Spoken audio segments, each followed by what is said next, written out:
Bienvenue sur notre chaîne YouTube. On vous dit bonne année 2018. J'espère que cette année va être une année de défis, une année dans laquelle vous allez relever vos défis et pouvoir justement aller de l'avant, avancer et réussir.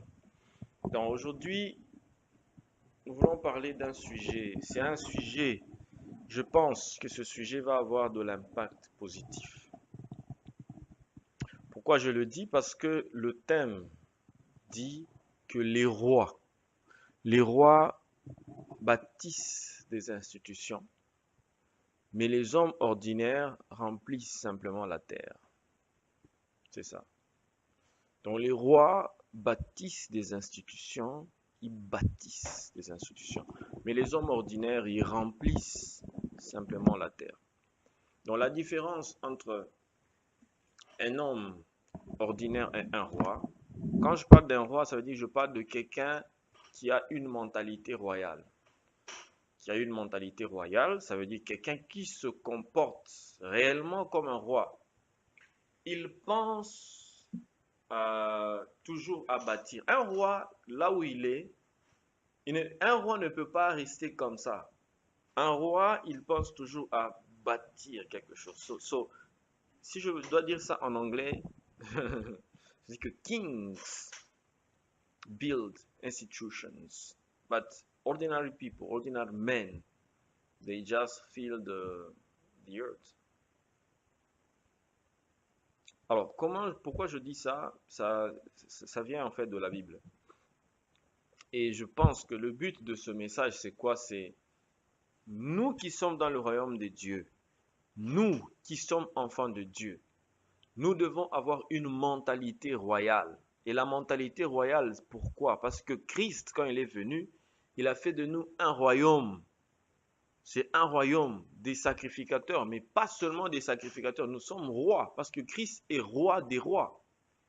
Il y a des gens, et c'est vraiment étonnant, ça veut dire ce manque de connaissance, cette ignorance cruciale des valeurs du royaume. Lorsque la Bible dit que Christ a fait de nous un royaume des sacrificateurs et des rois, et lorsque elle dit que Christ est le roi des rois, c'est pas le roi des rois de la terre. Non, non, non, non, non, non. C'est pas le roi des rois de la terre. C'est le roi des rois du royaume. Parce que Christ règne sur les rois du royaume. Il a fait de nous un royaume. Et en fait, c'est un royaume fédéré, je peux dire. Pourquoi je dis que c'est un royaume fédéré? C'est un royaume dans lequel vous avez des rois qui rendent compte à un roi suprême. Donc Christ est le roi suprême. Et dans le royaume, il y a des rois. Chaque roi a une partie sur laquelle il règne, une partie sur laquelle il a un mandat. Et c'est comme ça. C'est-à-dire que dans le royaume, il y a des niveaux. Nous sommes tous fils. C'est-à-dire quand vous êtes d'abord enfant de Dieu parce que vous recevez la vérité. Mais avant de devenir fils, vous devez acquérir la maturité parce que le fils n'est pas un enfant. Le fils, c'est lorsqu'il a l'âge de posséder un héritage. En ce moment-là, il devient fils. On donne pas, un enfant ne peut pas hériter une maison. On ne donne pas à un enfant qui a 2 ans l'héritage d'une maison. On donne à un fils. On donne au fils. L'héritage, c'est pour les fils. Pour des gens qui ont la maturité déjà, qui ont atteint la maturité spirituelle.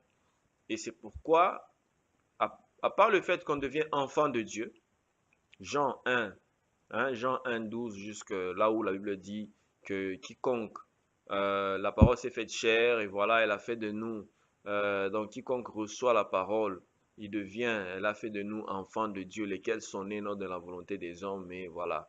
Donc ça veut dire que quand tu reçois la parole de Dieu, tu reçois la vie, la vérité, tu es fait enfant de Dieu, mais tu ne deviens pas fils. La Bible dit dans Romains que ceux qui sont conduits par l'Esprit sont fils de Dieu. Ceux qui sont conduits par l'Esprit, ça veut dire ceux qui ont la maturité maintenant spirituelle, parce qu'ils sont maintenant conduits par l'Esprit. Ils deviennent fils, ça veut dire qu'ils ont maintenant part à l'héritage. Mais ce n'est pas tout.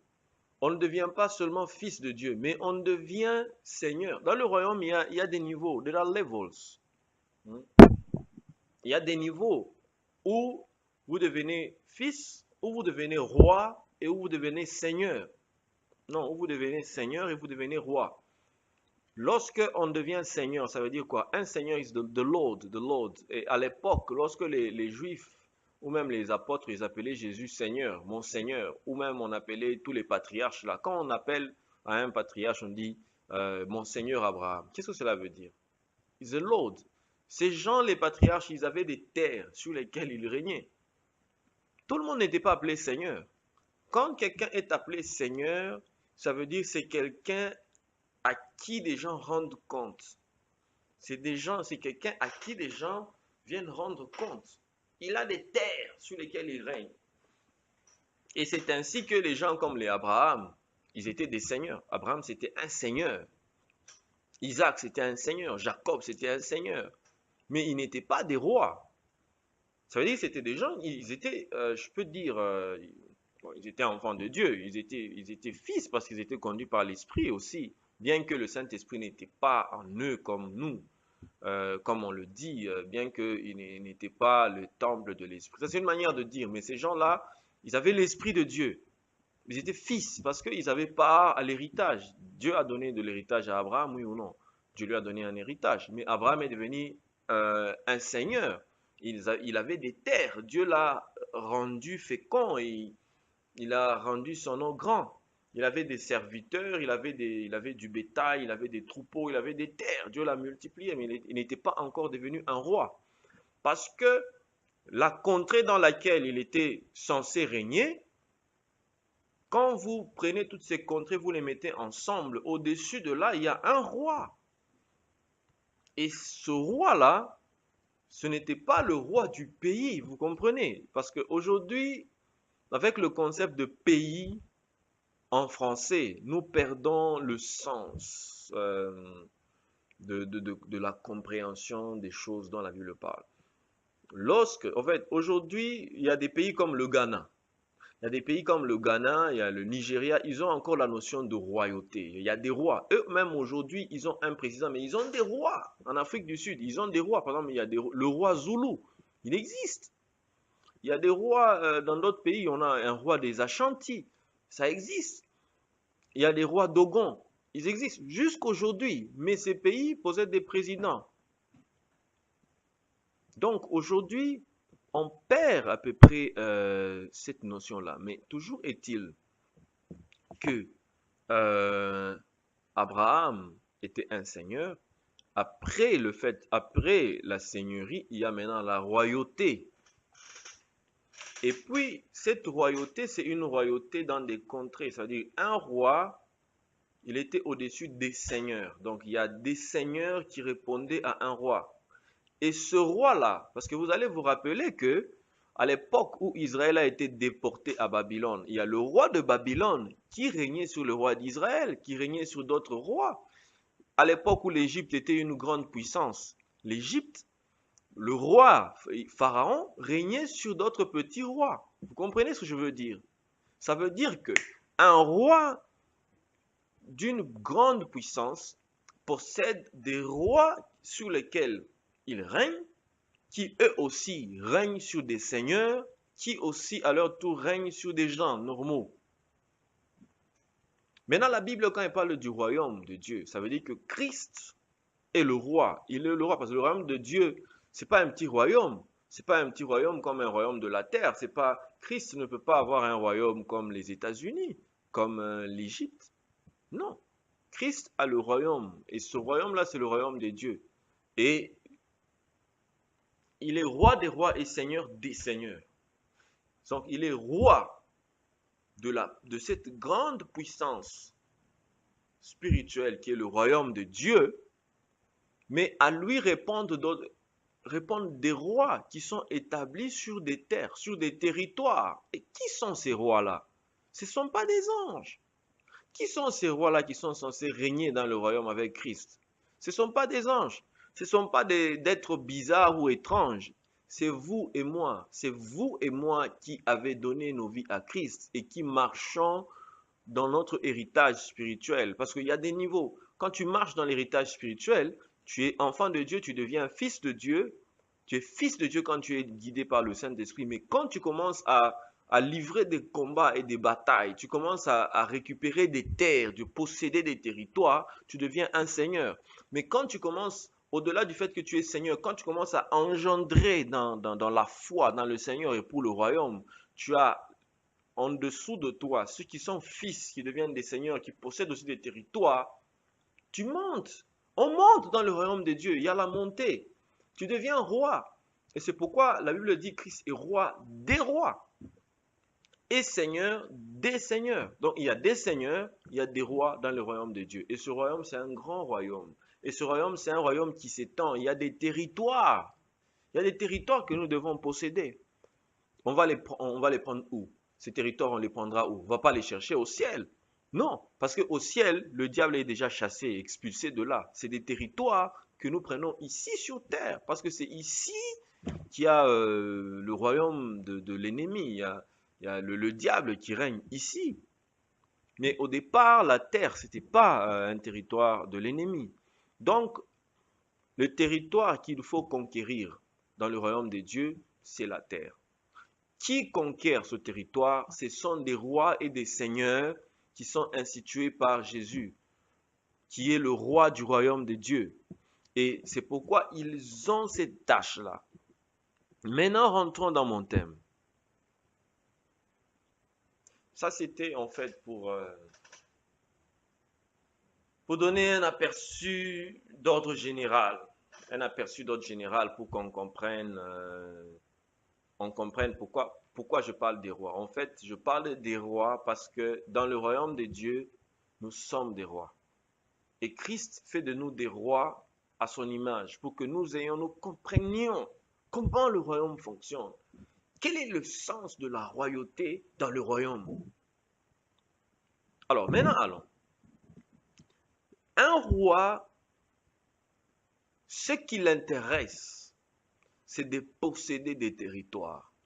C'est ça qui l'intéresse. Un roi ne peut pas, même quand une personne a grandi dans la mentalité royale, ce qui va différencier cette personne avec une personne ordinaire, c'est quoi? C'est le fait que la personne ordinaire va réfléchir en termes de remplir simplement la terre. Donc la personne ordinaire, elle est là, mange, dort, se réveille et puis va à ses occupations et puis elle remplit la terre. Mais un roi, il ne réfléchit pas comme ça. Un roi, chaque jour, il se dit, mais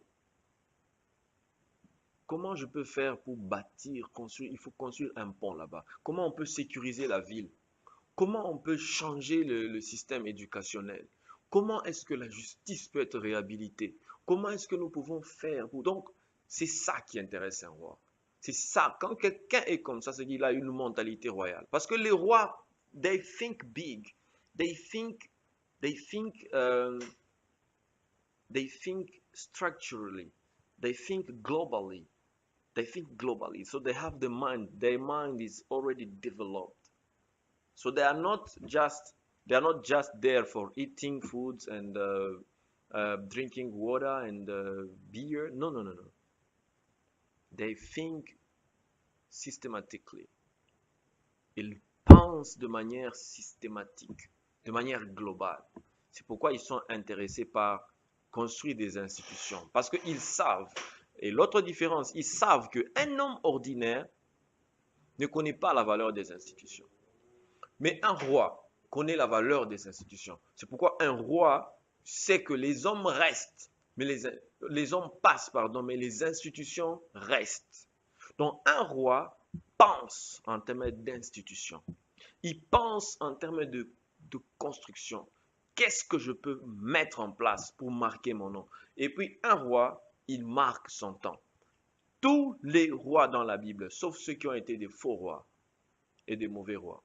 Mais tous les bons rois dans la Bible, lisez dans la Bible, tous les bons rois ont laissé une marque à leur époque. Il y en a qui ont bâti des hôtels, il y en a qui ont changé des noms de villes, il y en a qui ont renversé des institutions, des systèmes, il y en a qui ont rebâti des murailles, il y en a qui ont rebâti des villes, il y en a qui ont... Donc un roi, il laisse toujours une trace dans son époque. Pourquoi?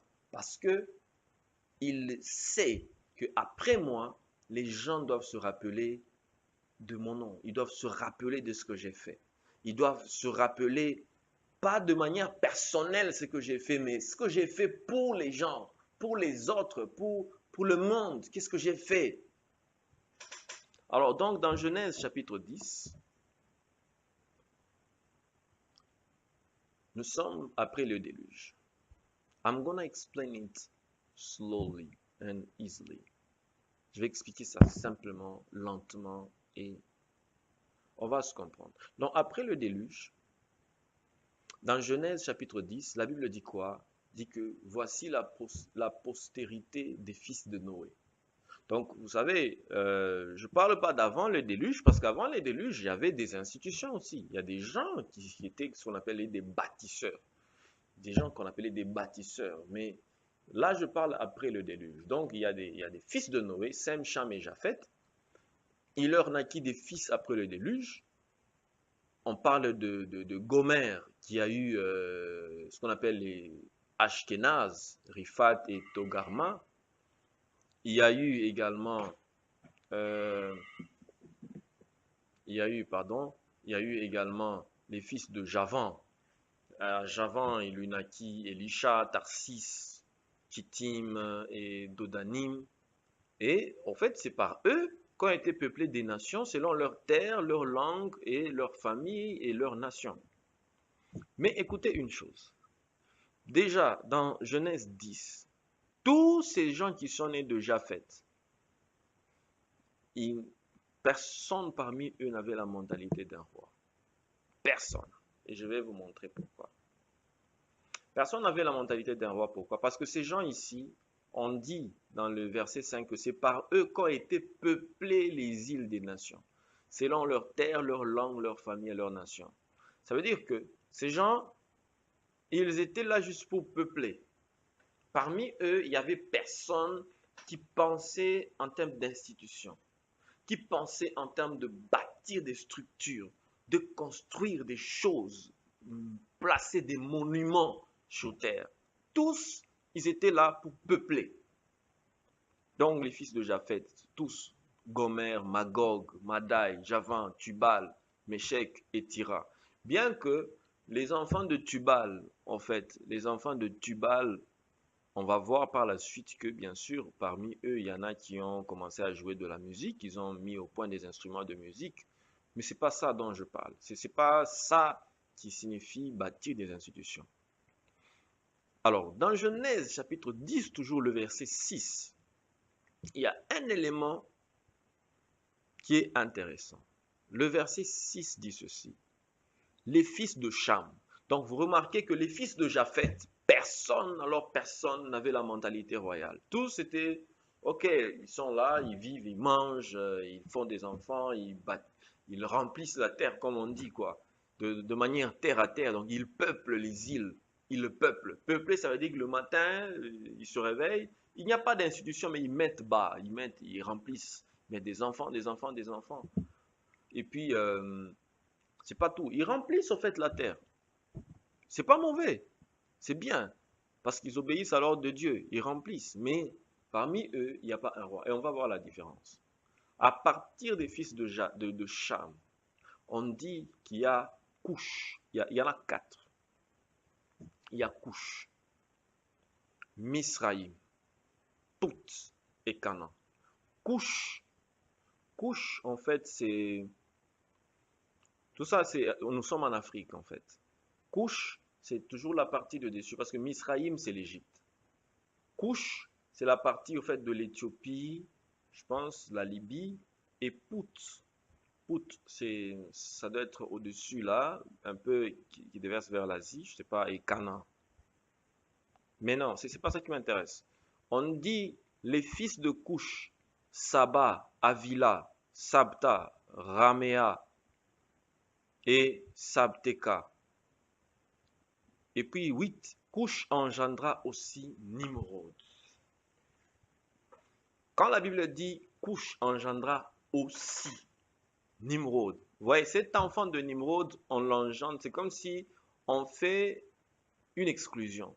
C'est comme s'il sort de la ligne de tous les enfants là. On le met à part. Donc, on donne d'abord Sabta, Raïma, Sabteka, les fils de Rama, Seba et Dédan. Ok? On dit maintenant, Couche, ce n'est pas tout. Couche engendra aussi Nimrod. Et on précise, c'est lui qui commença à être puissant sur la terre. C'est lui qui commença à être puissant sur la terre. This is very important. Pourquoi? Cela veut dire que avant Nimrod, il n'y avait pas quelqu'un qui avait le sens de la puissance. En d'autres termes, il n'y avait pas quelqu'un qui avait une mentalité royale. Il n'y avait pas quelqu'un qui avait une vision royale. Il n'y avait pas quelqu'un qui... Parce que la puissance dont on parle, ce n'est pas la puissance physique. Ce n'est pas faire l'haltérophilie, soulever des poids ou des trucs pour être gros ou gras. Non, ce n'est pas la puissance physique. Il ne s'agit même pas d'une puissance totalement matérielle. Mais d'abord, c'est la puissance idéologique. C'est la puissance spirituelle qui engendre la puissance matérielle et la puissance dans le monde. Et cet homme de Nimrod, il commença à être puissant sur la terre. On dit, il fut un vaillant chasseur devant l'Éternel. C'est pourquoi l'on dit, comme Nimrod fit vaillant chasseur devant l'Éternel. Il régna, maintenant on dit, il régna d'abord sur Babel, Érec, Akkad, Calné au pays de Shinéar. De ce pays-là sortit Assur. Il bâtit Ninive, Rehoboth-Ir, Kalash et Rézène entre Ninive et Kalash. C'est la grande ville. Ah, what a description. Écoutez ce qu'on dit. Ça veut dire, cet homme devient puissant. Il commence, c'est l'homme qui commence à être puissant. Qu'est-ce qu'il a fait? Il a régné sur Babel. Donc Babel dont on va parler, vous connaissez la tour de Babel. Celui qui a initié l'idée de bâtir la tour de Babel, c'est cet homme de Nimrod. C'est cet homme. Et on saura pourquoi. Il n'a pas régné que sur Babel, il a régné sur Érec. Akkad, vous vous rappelez des Akkadiens. Quand on parle de Akkad, pardon, vous vous rappelez, quand on parle de Akkad, ça vous fait penser à quoi? Ça vous fait penser à des anciennes civilisations perdues en fait. Si vous lisez, tapez même sur Google, cherchez Akkad ou les Akkadiens, vous allez voir la puissance de cette civilisation ici, par le passé. Vous allez vous rendre compte que cet homme de Nimrod, ce n'était pas n'importe qui. Ce n'était pas n'importe qui. C'était un homme d'une puissance conceptuelle, d'une vision, d'une idéologie puissante et grande, impossible. Il avait la vision de l'avenir. Donc il pouvait s'asseoir ici et dire, nous devons faire ça. Si nous voulons régner pendant 100 ans, nous devons faire ça. Nous devons bâtir ça, telle ou telle chose. Si nous voulons sorry.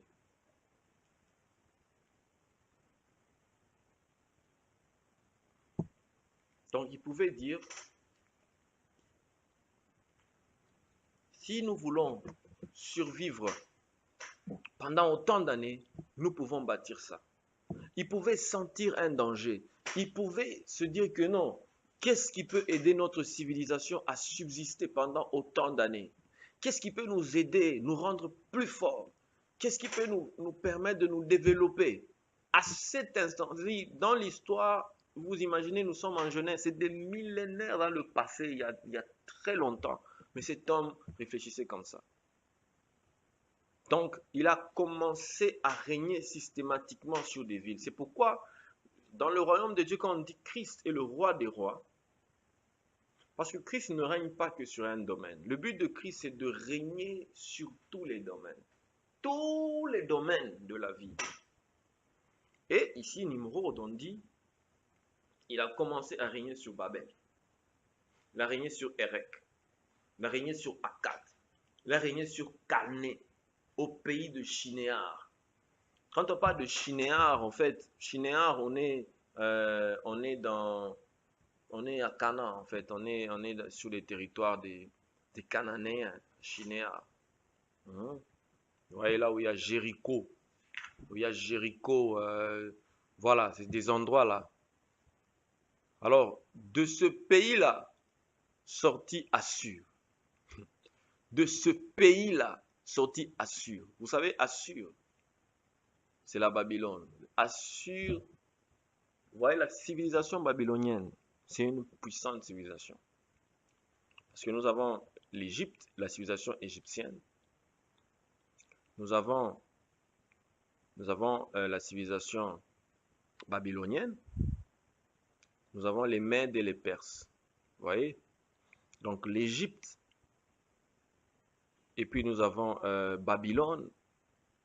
Ça c'était pas. C'est pas comme aujourd'hui, quand on parle des superpuissances, c'est pas comme la Chine ou l'Inde ou la Corée du Nord ou consort. Aujourd'hui, on peut comparer les grandes civilisations, par exemple, aux États-Unis. Parce que les civilisations à l'époque, c'était quoi?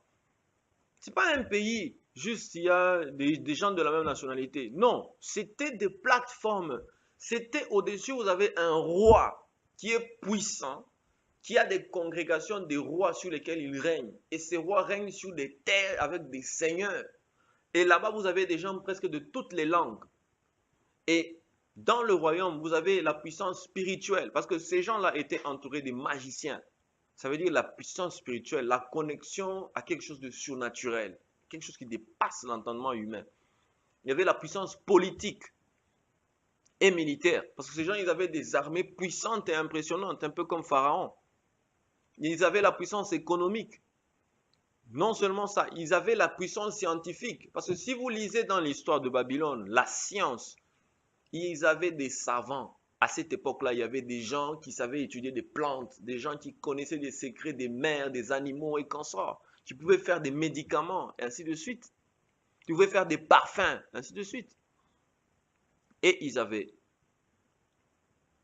la puissance, en fait, la puissance idéologique. L'idéologie. C'est ça. Quand une civilisation est un conglomérat comme ça, au-dessus, vous avez quelqu'un au-dessus qui règne sur des rois et consorts. Ça, c'est une civilisation. Ça, c'est ce qu'on appelle une grande puissance. Quand on dit aujourd'hui que la Chine devient une grande puissance, la Corée ou consort, c'est un abus de langage. Parce que les Coréens, ils sont seuls. Ils sont eux, entre eux, les Coréens. Il n'y a pas quelqu'un d'autre d'une autre langue là-bas. Les Noirs ne sont pas chez eux en Corée. Les musulmans ne sont pas chez eux en Corée. Les chrétiens ne peuvent pas être chez eux en Corée. Donc, ce n'est pas une civilisation. Une civilisation, c'est une structure qui permet à ce que chacun, en fonction de ce qu'il croit, chacun, en fonction de ses aspirations, se sente chez lui. C'est pourquoi on parle de civilisation. Et à l'époque, ces gens-là étaient comme ça. Donc, on a l'Égypte. Bien que les Israélites étaient là-bas, ils ont été des esclaves, mais c'est à partir d'un certain moment. C'est quand ils ont commencé à se multiplier. Mais avant, ils étaient chez eux. Lorsque le pharaon connaissait Joseph, il se sentait chez eux. Mais il n'y avait pas que des Égyptiens. Il n'y avait pas que des Israélites. Regardez ceux qui sont sortis avec les Israélites en Égypte. Ce n'était pas que des Juifs. Il y avait d'autres peuples qui se sentaient chez eux là-bas. Tout le monde se sent chez lui dans une civilisation, dans une grande puissance. C'est pourquoi aujourd'hui, la seule civilisation qu'on peut appeler grande puissance, aujourd'hui, c'est les États-Unis. Parce que il y a des musulmans, si vous entrez dans les chrétiens, il y a des baptistes, il y a des mormons, il y a des pentecôtistes, tout le monde, il y a des témoins de Jéhovah, il y a des catholiques. Tout le monde est chez lui, tout le monde se sent chez lui, il peut exercer ce qu'il veut en toute liberté. Bien que justement, il y a toujours des aberrations à gauche et à droite. C'est ça qu'on appelle civilisation. Et à l'époque, donc si nous rentrons dans le texte, on dit que cet homme de Nimrod, il a initié le concept de la civilisation. This is a king. Cet homme a initié le concept de la royauté, de bâtir des royaumes. Pas de bâtir des petits territoires sur lesquels quelqu'un s'assoit. Non, des royaumes. Et nous allons voir l'impact de cette idéologie dans le royaume de Dieu. Pourquoi nous avons besoin d'avoir une idéologie pour le royaume de Dieu? Et quelle est cette idéologie? Quelle est la pensée de Christ quand la Bible dit il a fait de nous un royaume et qu'il est le roi des rois? On va comprendre. Je pense que déjà vous comprenez quelque chose. Alors, il dit, il bâtit Ninive. Vous connaissez Ninive, c'est toujours à Babylone. Rehoboth, il, Kalash, Resen, entre Ninive et Kalash. Et on dit c'est la grande ville. Alors, c'est pourquoi lui a été différent des fils de Japhet. Vous ne pouvez pas comparer Ninive avec Gomer, qui est fils de Japhet, ou Madai, ou Javan. Vous ne pouvez pas les comparer. Ou Ashkenaz, ou Elisha, ou Tarsis, ou que sais-je. Pourquoi? Parce que les autres, ce sont des hommes ordinaires. Les hommes ordinaires, ils remplissent la terre. They don't have ideology. Ils n'ont pas d'idéologie. Ils sont là juste pour vivre, manger, dormir, se réveiller et partir, mourir. Le jour où il meurt, ok, il meurt, il a laissé combien de choses? Ben, il a construit, il a acheté une maison à tel endroit. Il a laissé 2 enfants ou 3 enfants et sa femme est là. Voilà, il a laissé des biens, il y a une voiture là-bas, il a laissé quelques poules dans le poulailler là-bas et puis voilà quoi, c'est tout. Qu'est-ce qu'il a fait professionnellement? Non, il avait un boulot, il travaillait en shift, il avait un boulot, il était là, il était salarié, il recevait le salaire mensuel et tout, bon voilà. Et à part ça, qu'est-ce qu'il a fait d'autre? Ben, bon, il allait aussi à l'église, hein, il chantait dans la chorale, par exemple. And that's all. Ordinary people. Ordinary people. They know only that. They are able to do only that. They are not kings. C'était ça les fils de Japhet. Ils faisaient tout comme tout le monde, de manière ordinaire. Mais Nimrod, quand on dit couche, engendra aussi Nimrod. Ça veut dire qu'il y a une différence. C'est pourquoi on dit cet homme commença à être puissant sur la terre. C'est-à-dire, cet homme, quand il est arrivé, il a dit, mais what a mess! What? I can't live like that. Je ne peux pas vivre comme tout le monde. Je ne peux pas être là, manger, dormir, aller faire mes besoins et mourir comme ça. Je peux avoir 10 femmes, 3 femmes ou consorts et avec des enfants, avec des voitures. Je ne peux pas seulement faire ça. What a mess! Quel est ce gaspillage de vie? I have to be strong in power. I need power. I need to build systems. Not only to have power, but to build systems. I need to survive to myself. C'est le genre de personne qui se dit, je veux survivre à moi-même. Quand je meurs, je veux qu'on parle de moi. Je veux qu'après moi, on dise que celui qui a bâti Ninive que vous voyez là, c'est Nimrod. Celui qui a bâti Babel, c'est Nimrod. Celui qui a bâti Akkad, c'est Nimrod. Celui qui a institué, celui qui a fait ces lois ici, c'est Nimrod.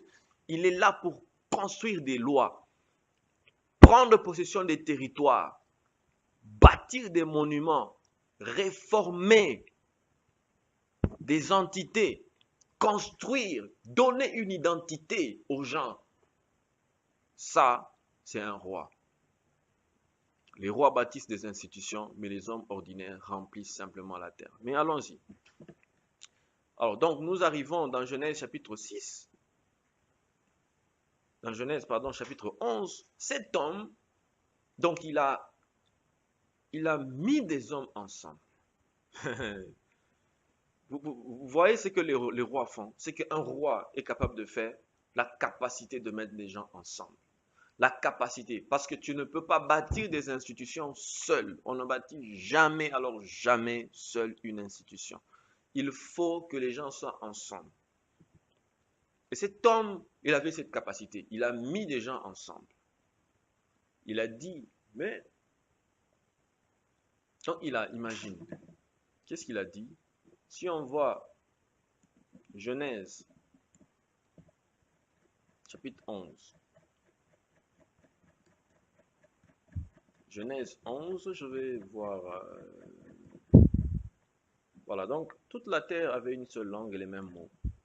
Comme ils étaient partis de l'Orient, ils trouvèrent une plaine au pays de Shinéar, et ils y habitèrent. Ils se dirent l'un à l'autre, allons, faisons des briques. Can you imagine? Faisons des briques. et cuisons-les au feu. Et la brique leur servit de pierre, et le bitume leur servit de ciment. Ils dirent encore, allons, bâtissons-nous une ville et une tour dont le sommet touche au ciel, et faisons-nous un nom. Waouh!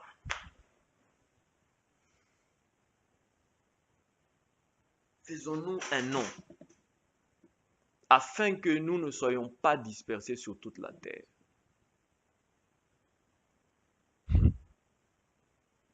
Et l'Éternel dit, voici, ils forment un seul peuple, et ils ont tous une même langue. Et c'est là qu'ils ont entrepris. C'est ça qu'ils ont entrepris. Maintenant, rien ne les empêcherait de faire tout ce qu'ils auraient projeté. Vous pouvez vous imaginer? Donc cet homme, il communique une idéologie aux gens. Ils disent que ça ne sert à rien de se disperser. Ça ne sert à rien, nous parlons 100 langues, 120 langues. On a trop de dialectes. Une nation, comment une nation peut avoir 20? C'est vrai, la richesse culturelle. Donc on a 30 dialectes, 40 dialectes. Ok, c'est bien. Mais nous ne pouvons jamais bâtir quelque chose ensemble si nous ne nous unissons pas d'abord. We cannot build this country. Even this Congo needs the power of unity. We cannot build Congo without unity. Congo ne sera jamais construit si les Kassaïens y pensent de leur manière, les gens du Katanga ils pensent de leur manière, les gens de Bandundu réfléchissent de la même manière. Maintenant, on commence à réfléchir, non, ce sont les Swahili qui sont au pouvoir. Et d'autres personnes disent, non, nous attendons aussi notre tour. Quand notre tour viendra, nous serons aussi au pouvoir. What a mess! We cannot build this country with this kind of thinking. On ne peut pas construire ce pays avec cette pensée. Mais Nimrod, il se dit, look, guys, look, oh, but we have to build a name. Nous devons bâtir. Regardez, est-ce que vous savez que si nous prenons la boue là, nous rassemblons et nous cuissons au feu, on va faire des briques, on aura des briques. Parce que regardez les maisons que vous construisez tous les jours, quand il pleut, l'eau de pluie mange les pierres et les maisons s'écroulent. Can we think of something new? Idéologie. Il pense déjà aux solutions. Il se dit, faisons des briques. Les briques vont nous servir de pierre. Et nous allons utiliser le bitume comme ciment. Et nous allons construire une tour dont le sommet va toucher le ciel. Dont le sommet va toucher le ciel. Je ne veux pas entrer dans les détails ici parce que il y a trop de détails ici. Il y a trop. Mais il dit, faisons une tour dont le sommet touche le ciel. Et ils ont fait la tour. Et il dit, c'est afin que nous puissions avoir un nom. D'abord, que nous soyons une nation forte. Nous ne soyons plus dispersés. Que nous puissions parler une même langue. Et alors, en ce moment-là, lorsque les trois choses seront réunies, ça veut dire l'unité, la langue. Donc, l'unité, que nous soyons un seul peuple. Que nous parlions une seule langue. Que nous puissions atteindre un seul objectif. Alors, la tour que nous allons construire, le sommet va toucher le ciel.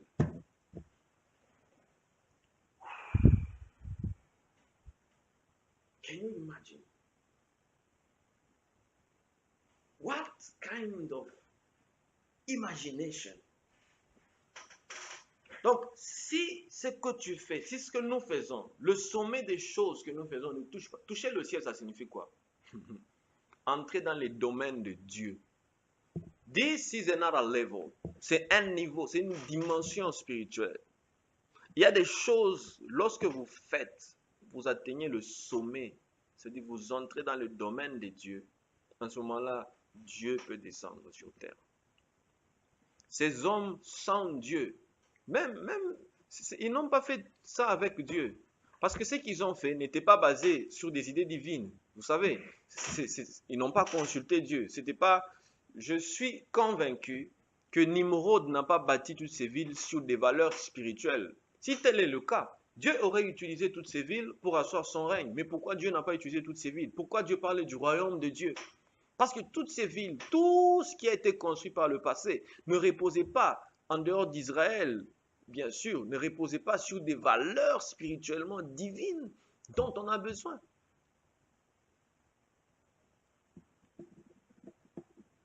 C'est pourquoi ces gens, ils avaient la violence, ils usaient de la violence, ils violaient des femmes, ils faisaient des choses, ils tuaient des enfants.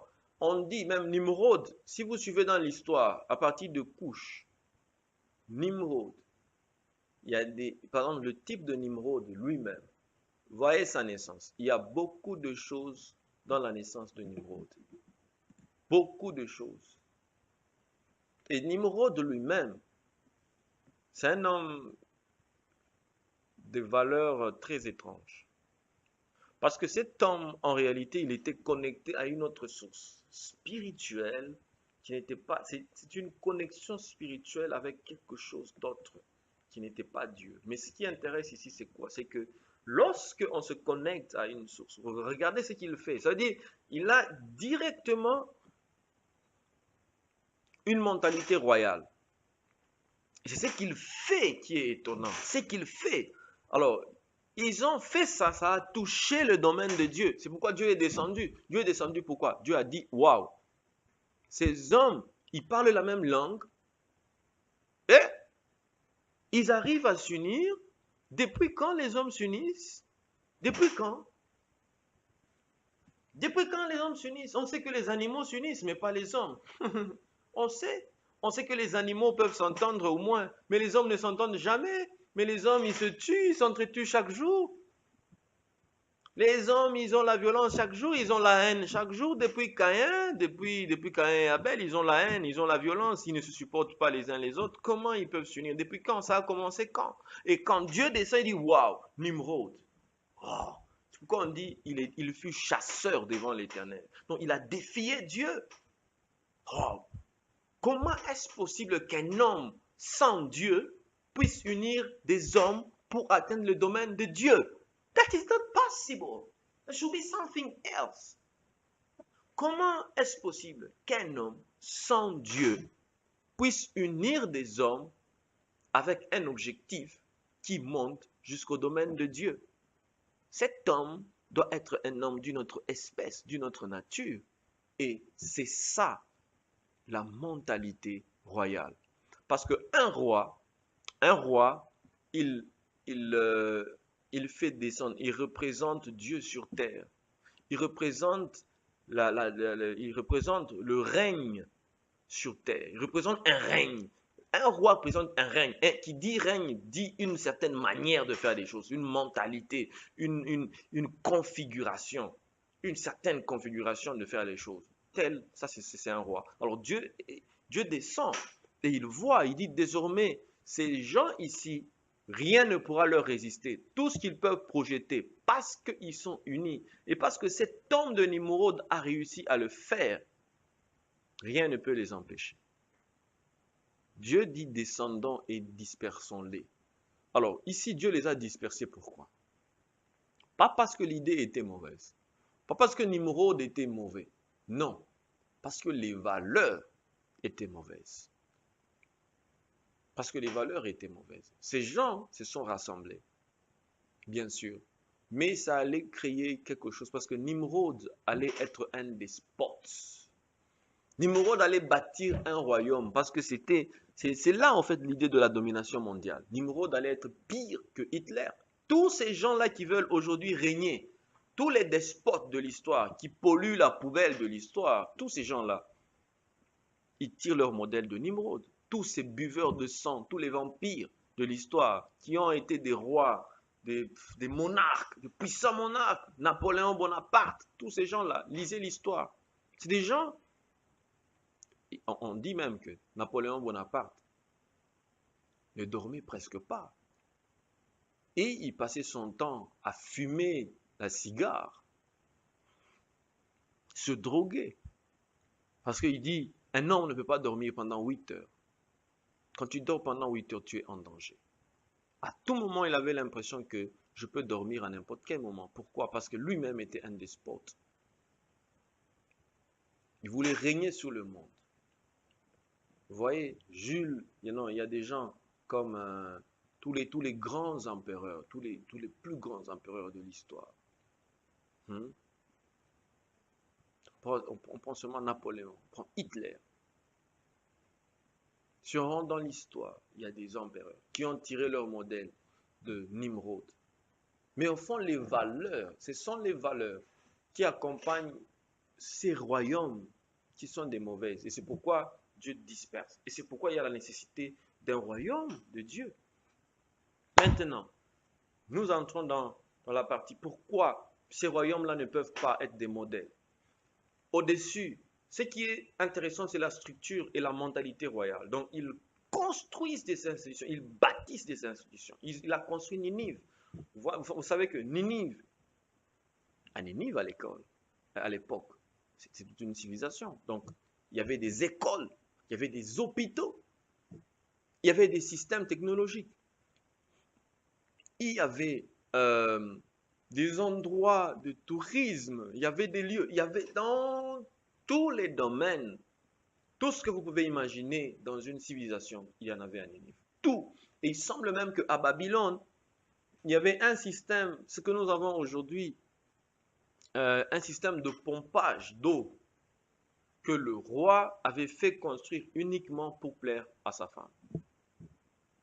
Donc il y a un système, on a construit un système d'eau, on l'a mis très haut, alors l'eau montait et descendait et pour venir alimenter. Mais c'était un lieu qui était tellement beau à voir et qui attirait les touristes à l'époque, au point que la ville de Babylone et Ninive, c'était une perle, c'était une civilisation.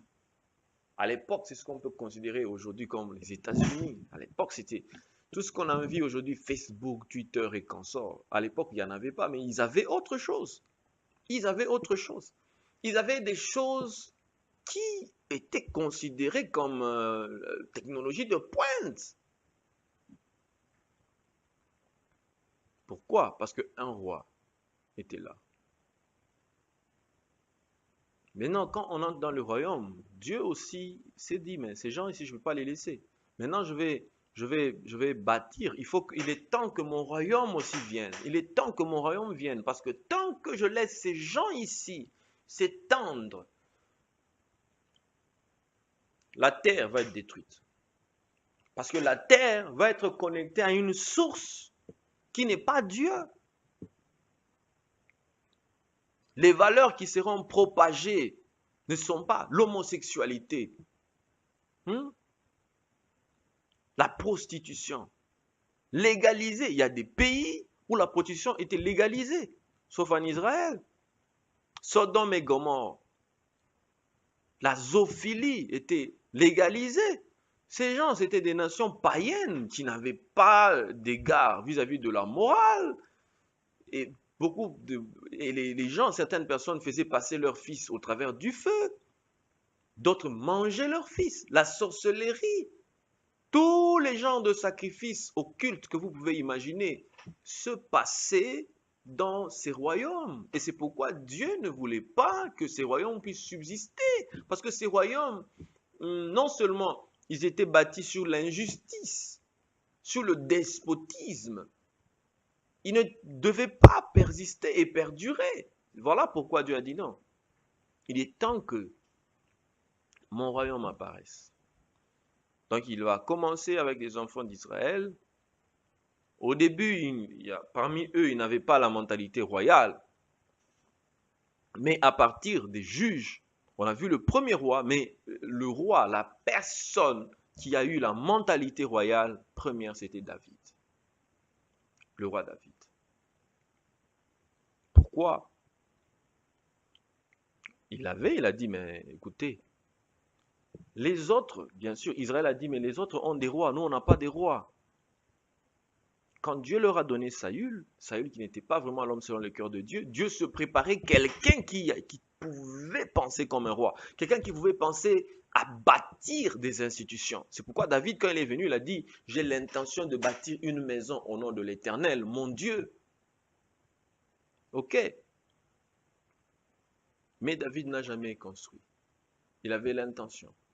Mais ce qu'il a fait, c'est qu'il a fait ramener l'arche. Mais il n'avait pas pu réaliser cette bâtisse. C'est Salomon qui est venu bâtir. Mais ce qui est intéressant chez David, c'est quoi? Déjà, il avait planifié. Il se disait que non, il n'est pas bon que la présence de Dieu ou que ce qui nous représentons en tant que roi, je représente le règne divin. Mais ce règne divin doit être manifeste, doit être palpé. Le règne de Dieu, ce n'est pas un règne en l'air, ce n'est pas un truc en l'air. Le règne de Dieu, il est manifeste. Il doit être matériel aussi. Ça doit se matérialiser. Donc, on va bâtir un temple qui symbolise la présence de Dieu parmi nous, à la différence de notre peuple. Et ici, ça va être un lieu où il n'y aura pas de guerre, comme partout, où il y aura la paix. C'est pourquoi quand Salomon est venu, on dit au bout de 20 ans, Salomon avait bâti les deux maisons. 1 Roi chapitre 9, verset 10. La maison de l'Éternel et la maison du roi. Ça veut dire quoi? La maison de l'Éternel, c'est l'endroit où symboliquement la présence de Dieu est manifestée. Symboliquement. Quand je dis symboliquement, pourquoi? Parce que Dieu ne peut pas habiter dans un lieu fait de main d'homme. Quand je dis symboliquement, ça veut dire Dieu, on construit un habitat, mais c'est un lieu où on se recueille. C'est un lieu de culte. C'est un lieu où on se dit, ok, ici nous allons rencontrer notre Dieu. C'est un lieu où il y a des objets de culte. C'est un lieu qui symboliquement dit que, ok, nous ne sommes pas un peuple comme tous les autres. Pourquoi? Parce que notre connexion, ce n'est pas la connexion de Nimrod avec son Dieu, mais c'est la connexion avec l'Éternel Dieu d'Israël. C'est la connexion avec le Dieu d'Abraham, d'Isaac et de Jacob. C'est la connexion d'une autre nature. C'est la connexion avec le Dieu d'Israël. Donc le temple, c'est un signe, un symbole de témoignage que, écoutez, je ne suis pas connecté à un autre Dieu, je ne suis pas connecté à une divinité étrangère, je suis connecté au Dieu d'Israël. C'est un signe d'alliance avec le Dieu d'Abraham, d'Isaac, de Jacob, le Dieu de Moïse. Mais d'autre part, il y a aussi la maison du roi. Pourquoi la maison du roi? Il y a la maison de l'Éternel et la maison du roi. La maison du roi symbolise maintenant le règne, parce que ça symbolise le règne. Tant que Dieu est présent, de l'autre côté, nous devons voir le règne de Dieu. Nous devons voir le règne de Dieu et le propager. Alors, à partir du verset 17 de 1 Roi 9, on dit que Salomon bâtit. Vous voyez, cette fois-ci, regardez la similitude avec ce que Nimrod a fait. Parce que Nimrod a régné sur des villes et consorts. Il a bâti. On dit qu'il a régné sur Ninive, ainsi de suite. Mais écoutez ce que Salomon a fait. Quand Salomon a été établi, il s'est dit, maintenant, je ne peux pas me contenter d'avoir juste des femmes et consorts. Maintenant, il est temps que je puisse multiplier la pensée du royaume. On dit, Salomon bâtit Gézer, Beth-Horon Labas, Balat, Tadmor au désert dans le pays, toutes les villes servant de magasins et lui appartenant, les villes pour les chars, les villes pour la cavalerie, et tout ce qui plut à Salomon de bâtir à Jérusalem, au Liban et dans tous les pays dont il était le souverain. On dit, le roi Salomon construisit des navires à Etzjon-Geber, près de Lot, sur les bords de la mer Rouge, dans les pays des Dômes. Ok. 1 Roi 10:1. On dit que jusqu'au point où la reine de Séba a pris la renommée que possédait Salomon. Vous voyez ce que ça veut dire? On dit que le roi Salomon, il a maintenant commencé aussi à bâtir. Ça veut dire quoi? Il a commencé à penser comme un roi. Il a commencé à étendre. To stretch the kingdom of God. To expand the kingdom. To expand, to take dominion. Commencer à régner sur des territoires. Il a maintenant commencé, parce que partout là, ils étaient sous l'influence d'autres royaumes. Ils étaient sous l'influence d'autres dieux. Ils étaient sous une autre influence, une autre logique. Maintenant que lui, il a la connexion du Dieu d'Israël, il est temps pour lui, que lui aussi puisse étendre le royaume. C'est pourquoi il commence à bâtir des villes. Il bâtit des villes. Gézer, Balat, Tadmor, toutes les villes servant de magasins qui lui appartenaient, et des villes pour les chars, des villes pour la cavalerie, des villes maritimes, des navires.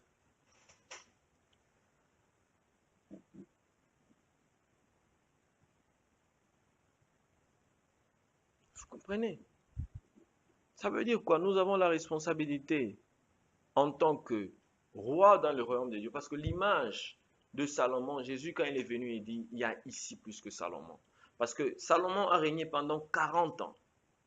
Il n'y avait pas de guerre, il n'y avait pas de trouble. Il a régné, c'est un règne de paix. Et ce règne de paix symbolise l'avènement du royaume des dieux.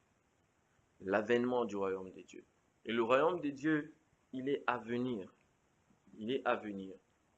Et ce royaume des dieux, quand Jésus est arrivé, il a dit aux Juifs, dans Jean 2, 20, il dit que ce temple-là, je vais le détruire. Et dans 3 jours, je le rebâtirai. Ils disent, il a fallu 40 ans. 40 ans pour bâtir ce temple. Et toi, dans 3 jours, tu vas le détruire et le relever. Et la Bible a dit qu'il ne savait pas qu'il parlait de son corps. Et son corps, c'est le symbole du royaume. Parce qu'en 3 jours, quand Christ est ressuscité, au fond, il a dit quoi? D'abord, le royaume est venu parmi vous, mais maintenant que lui, il a détruit le symbole de l'ancienne alliance, parce que eux, ils étaient focalisés sur le temple. Maintenant, il dit, je ne veux pas focaliser sur le temple. Moi, je dois mourir parce que je dois m'étendre sur toute la terre. Je ne peux pas rester dans le territoire d'Israël, parce que mon but, c'est de régner dans tous les domaines du monde et de la terre, toutes les nations. Ce n'est pas seulement Israël. C'est pourquoi il dit, ce temple, je le détruirai. Parce que ce temple, il vous donne l'orgueil d'appartenir à Dieu et d'être seulement son peuple physique dans le territoire d'Israël. Mais moi, je vais le rebâtir. Et dans 3 jours, il sera autre chose. Il sera un autre temple. Parce que ce temple-là ne va pas être géographique, mais le temple va être dans les cœurs des gens. Je veux que les gens aient le temple, cette connexion avec Dieu, non pas sur une terre, un territoire quelconque, mais en eux. Et quand ils ont cette connexion, ils peuvent être des rois. Ils peuvent maintenant eux aussi être des rois, parce que nous sommes des rois. Dans le royaume, au fond, nous sommes des rois. Qu'est-ce que tout ceci veut nous dire? Veut nous dire tout simplement que nous sommes des rois.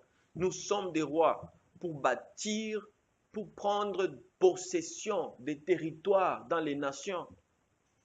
Pour nous lever, ne plus nous contenter. Vous voyez, on se contente d'être dans une église. On dit, ok, je suis dans mon église, je chante à la chorale, ou bien voilà, je prêche dans mon église, c'est tout. C'est pas tout. Qui vous dit que c'est tout? C'est quoi chanter dans une église? Christ n'a pas besoin que nous restions à ce niveau-là. Christ a besoin que pour le royaume, nous devons réfléchir comme des rois, parce qu'il s'agit ici d'un royaume. Nous devons prendre possession des territoires. Comment on va prendre possession des territoires? Tout ça, ce n'est pas des trucs spirituels, c'est des trucs physiques. Nous devons bâtir des institutions. Nous devons bâtir des écoles, des hôpitaux, des maisons d'accueil. Vous voyez? Nous pouvons bâtir des villes pour Christ. Vous voyez ici? Nous pouvons bâtir des villes. Regardez. Ça, c'est des villes. Nous pouvons bâtir des villes. Nous pouvons bâtir pour Christ des institutions. Vous voyez ça? On peut faire des écoles où l'amour de Dieu est manifeste. Nous, c'est ça qu'on appelle Kingdom Dominion. Kingdom Dominion. Nous pouvons prendre la domination parce que les écoles aujourd'hui sont polluées et corrompues. Il y a la drogue, il y a tout ce qui se passe, il y a des valeurs du système de Nimrod. Nous, comme nous sommes dans le royaume, nous devons bâtir des écoles où les royaumes, les valeurs du royaume sont manifestes. On ne peut pas se dire que voilà, nous sommes à l'église, nous sommes ici, parce que l'église, c'est juste un lieu de rassemblement, mais l'impact dans le royaume, c'est aller dans les nations Et c'est ça. Pour faire ça, nous devons nous lever pour bâtir des institutions, des structures, des villes où les gens peuvent se retrouver. Vous voyez, nous pouvons bâtir des trucs comme ça, des empires. Pas que nous voulons régner sur terre. Vous voyez, ça n'a rien à voir avec régner sur terre. Mais le royaume de Dieu, il vient toujours sur terre. Christ, quand il est venu, il a manifesté le royaume sur terre. Bâtir des écoles où nous verrons la gloire de Dieu, bâtir des hôpitaux, des structures, même des villes dans lesquelles nous pourrions voir la puissance de Dieu se manifester, la gloire de Dieu se manifester et être là. C'est pas tout. Il y a en Afrique, il y a même en RDC, regardez, ça là, c'est des pygmées. Vous voyez, il y a des pygmées. C'est là qu'il y a la mission pour le royaume, Kingdom Dominion. Ces gens ici, nous bâtissons des immeubles, des églises et des églises. Nous faisons des bâtiments où les gens donnent l'argent qui va dans les poches des pasteurs et des gens qui ne veulent pas, qui envoient leurs enfants étudier à l'étranger et qui s'empivent, qui grossissent, qui achètent des maisons, qui achètent des parcelles, qui mettent au nom de leur femme, au nom de leur famille, et qui oublient l'intérêt du royaume. Non, non, non, non, non. L'intérêt du royaume, c'est se lever pour venir. Regardez, les gens comme les pygmées. Vous pensez que quand on va dans la forêt équatoriale et qu'on prêche l'évangile à ces gens ici, et que réellement, on veut exercer la domination, on va construire des structures. Regardez, imaginez dans la forêt équatoriale, où on bâtit des structures comme ça, où il y a des écoles, même des universités, là à l'intérieur. Vous voyez? Vous voyez? Il y a ça. Nous, ça c'est la forêt équatoriale. Nous construisons même des huttes. S'ils sont habitués aux huttes, on bâtit tout un système. Ouais, regardez ça. Ça, c'est des groupes électrogènes. Pardon, c'est des panneaux solaires. On bâtit un truc comme ça. Nous pouvons faire un truc comme un paradis. Regardez. Imaginez dans la forêt équatoriale où nous nous en foutons, c'est-à-dire nous ne venons pas, nous attendons pas l'aide du gouvernement, l'aide de quel organisme politique et consort. Non, ça veut dire des enfants de Dieu. Vous qui envoyez votre argent dans les poches des pasteurs qui envoient leurs enfants avec cet argent à l'étranger, qui achètent des jeeps, qui achètent des maisons et des parcelles personnelles et privées, qui achètent des jets privés. Arrêtez de gaspiller l'argent. Dieu a besoin de l'impact dans le royaume. C'est ça la mission. La mission, c'est quoi?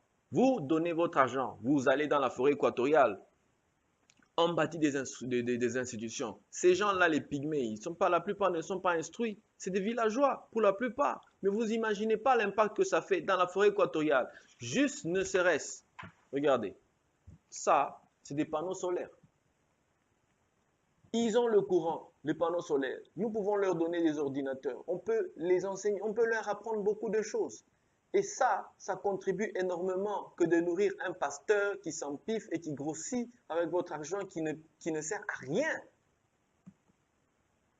Mais si on veut vraiment de l'impact, on doit bâtir des institutions. Et this is kingdom dominion. This is kingdom dominion. Kingdom dominion. C'est de construire des choses comme ça. C'est pas tout. Regardez. Pardon. Dans une forêt, nous pouvons faire des choses comme ça. Dans une forêt. Ça veut dire quoi? Regardez bien. C'est une salle de classe. Regardez la salle de classe. C'est une salle de classe construite avec du bois, avec des bambous et consorts. Mais regardez le confort. Regardez le confort. Ça veut dire, nous pouvons faire des choses comme ça. On peut bâtir des grandes écoles et des écoles écologiques en pleine forêt. Et ça ne demande pas beaucoup. Il faudrait qu'il y ait de l'intérêt pour le royaume. C'est ça qu'on appelle bâtir des institutions. C'est ça, prendre des domaines. C'est ça, être un roi. Prendre des domaines sur terre. Regardez, on peut faire des choses comme ça. Faire des environnements où les gens, ils peuvent construire. On a besoin de l'élevage et consorts. Parce que ça, là, c'est ça qui contribue même au développement. Le développement, je vous dis, le développement d'un pays, ça ne se fait pas nécessairement par le gouvernement. Non. Le développement d'un pays, ça peut se faire par la volonté des gens qui se mettent ensemble pour bâtir des institutions. Mais ce n'est pas tout. Il suffit de se lever. Christ nous attend. Christ attend que nous puissions faire quelque chose. Nous pouvons construire des villes, des hôpitaux. Regardez. Aujourd'hui, quand vous donnez de l'argent à une église, c'est rare aujourd'hui que vous voyez que non, on a bâti une ville. Mais je vous dis, je donne juste un exemple.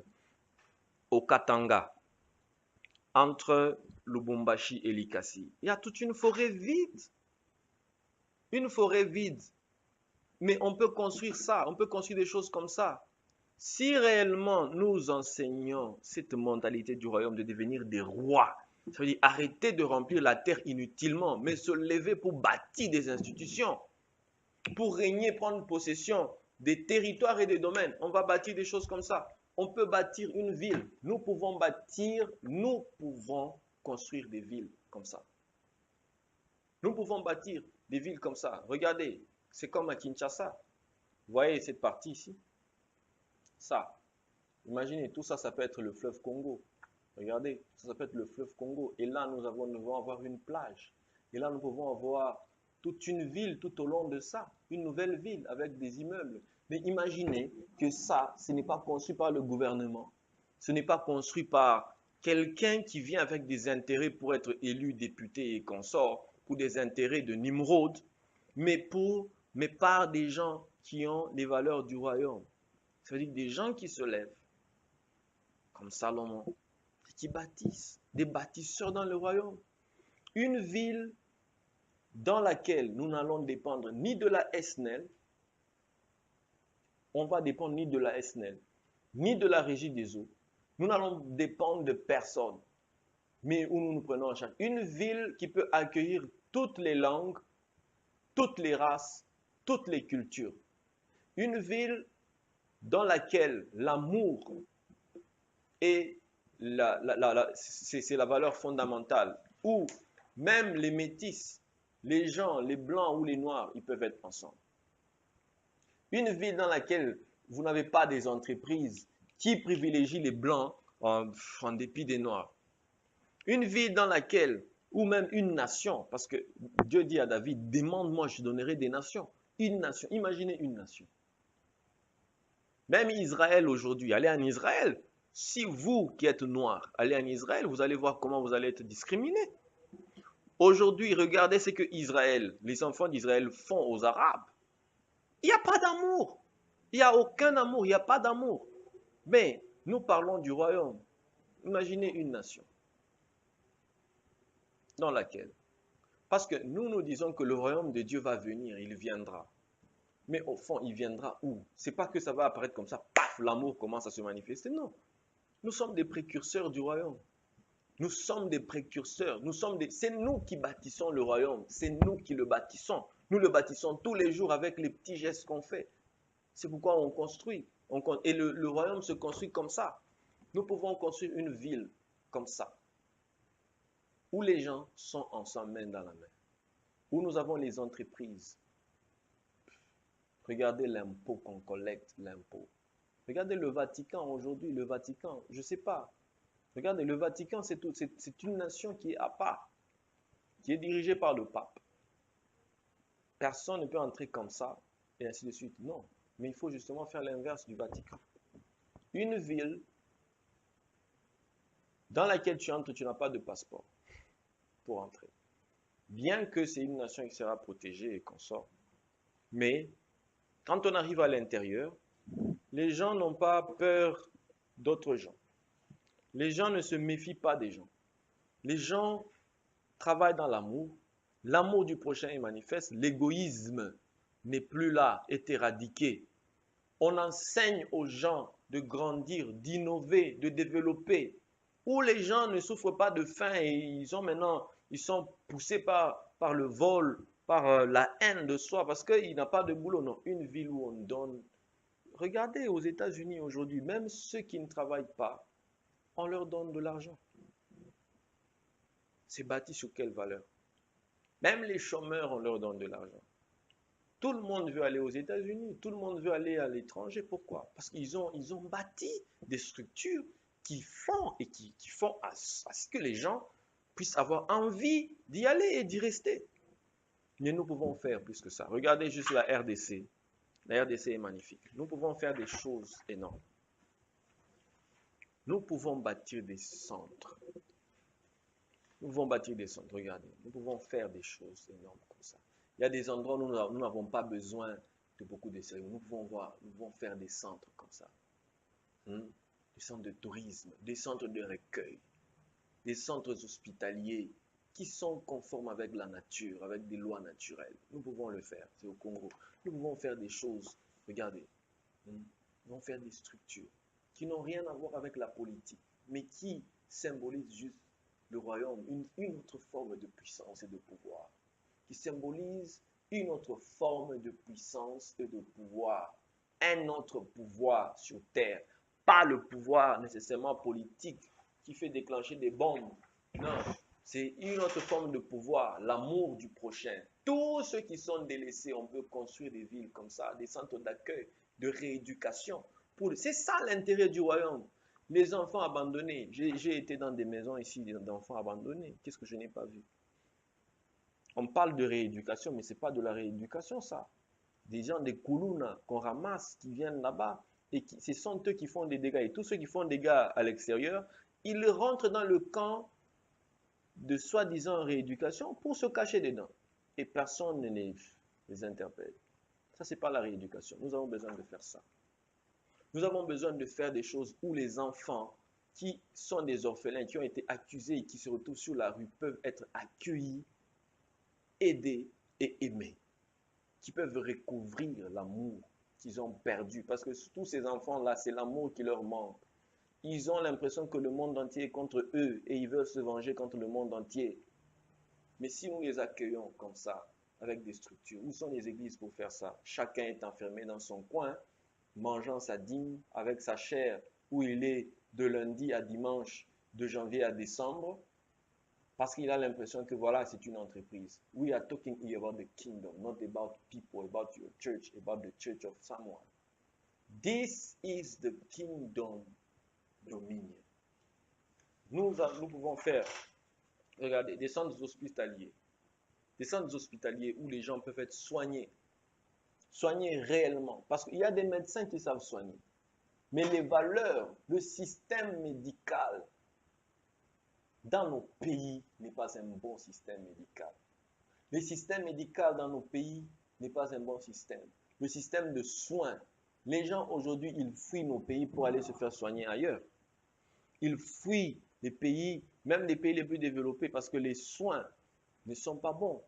Mais nous pouvons faire un système. Même les autres pays dont les soins sont bons, ce n'est pas à la portée de tout le monde. Mais nous voulons faire nous voulons bâtir pour le royaume des structures où tout le monde peut se faire soigner. Des structures où, comme des villes de refuge, où quand quelqu'un vient avant qu'on le soigne, il est guéri. Quelqu'un va me dire c'est utopique. Bien sûr, les utopies d'aujourd'hui deviennent toujours des réalités de demain. On peut faire des centres d'accueil, comme ça.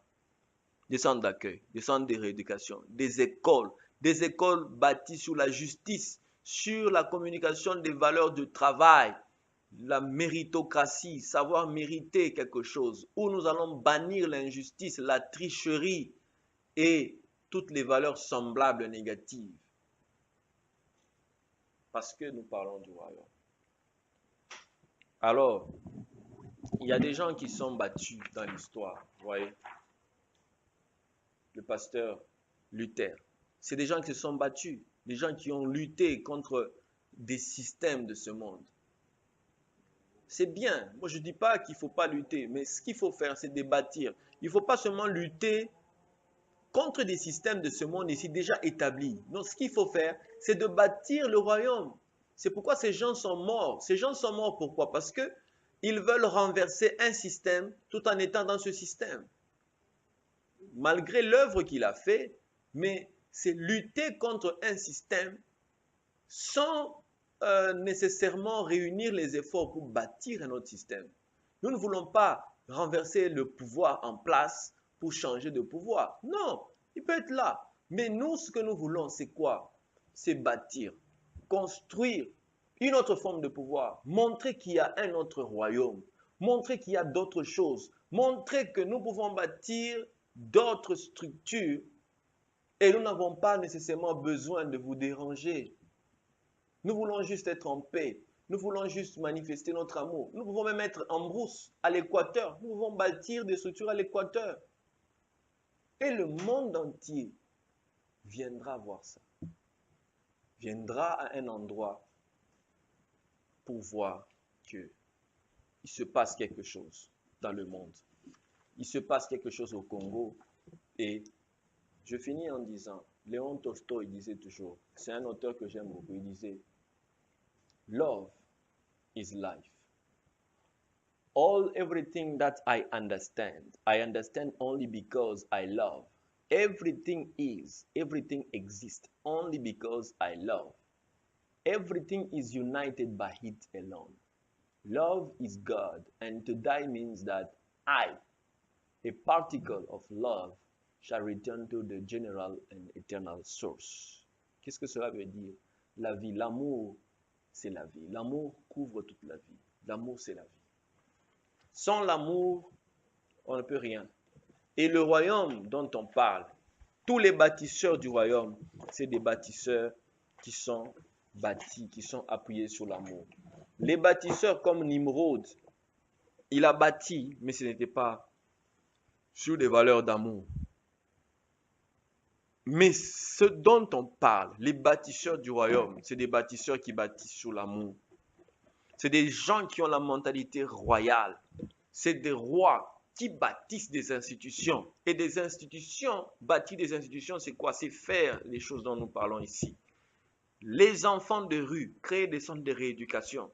Les pauvres, les orphelins, des veuves, tous ces gens-là, créer des centres d'accueil. Les pygmées, tous ces gens qui ont besoin de se sentir au monde. Faisons du monde quelque chose de meilleur. Arrêtons de suivre ce que la presse, la politique veut nous faire croire. Le monde n'est pas quelque chose de mauvais et de méchant. Regardez la nature, regardez les fleurs, regardez les papillons. Le monde, ce n'est pas quelque chose de mauvais. C'est les hommes, c'est des gens comme Nimrod qui ont construit ce monde sur des mauvaises valeurs. Et c'est pourquoi nous, en tant que des rois du royaume, nous devons dénoncer et bâtir des structures fortes qui sont bâties, assises sur d'autres valeurs. Et ce monde sera beau pour tout le monde. Tout le monde cherchera à venir vivre. Si nous construisons quelque chose pour le royaume, on construit une nation, une ville, ne serait-ce qu'une commune. Si nous commençons, ne serait-ce par une commune, un quartier, où quelqu'un se lève, il dit je vais bâtir ce quartier. Je vais commencer par un village peut-être. Il se lève.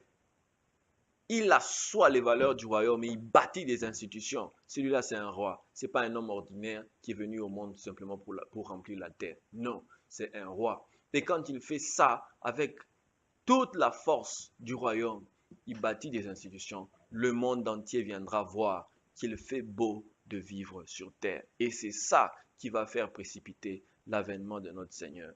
Que Dieu vous bénisse. Abonnez-vous sur la chaîne et j'espère que cette vidéo, quoique elle a été longue, j'espère que vous avez été bénis. Merci et à la prochaine.